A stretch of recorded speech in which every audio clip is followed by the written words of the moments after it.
time with you to remind you this case is not a difficult one. To begin with, this case should never have come to trial. The state has not produced one iota of medical evidence to the effect that the crime Tom Robinson is charged with took place.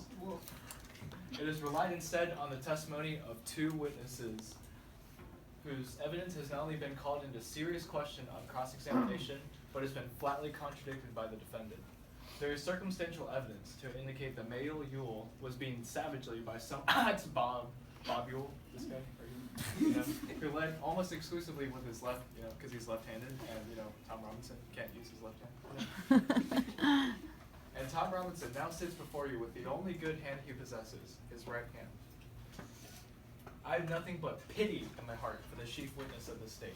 She's a victim of cruel poverty and ignorance. My pity does not extend so far as to put a man's life at stake, which she has done in an effort to get rid of her own guilt. I say guilt, gentlemen, because it was guilt that motivated her. She has committed no crime. She has merely broken a rigid and time-honored code of our society, a code so severe that whoever breaks it is hounded from our midst as unfit to live with. She must destroy the evidence of her offense. What was the evidence of her defense? Tom Robinson, human being. She must put Tom Robinson away from her. Tom Robinson was her daily reminder of what she did. What did she do? She tempted a Negro. She was white, and she tempted a Negro. She did something that in our society is unspeakable. She kissed a black man. Not an old uncle, but a strong, young Negro man. No code mattered to her before she broke it, but it came crashing down on her afterwards.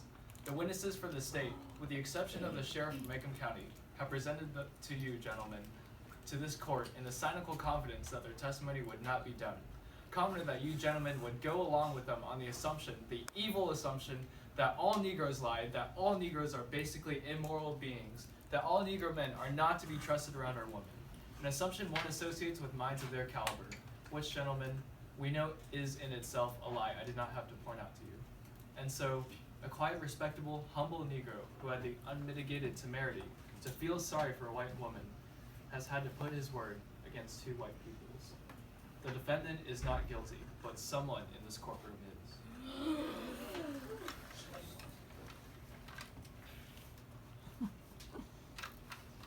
In this country, our courts are the great levelers. In our courts, all men are created equal. We hope. I'm no idealist to believe firmly in the integrity of our courts and in the jury system.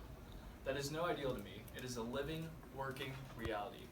Gentlemen, a court is no better than each man of you sitting before me on this jury. A court is only as sound as the men who make it up. I am confident that you gentlemen review without passion the evidence you have heard, come to a decision, and restore this defendant to his family. In the name of God, do your duty. In the name of God, believe Tom Robinson.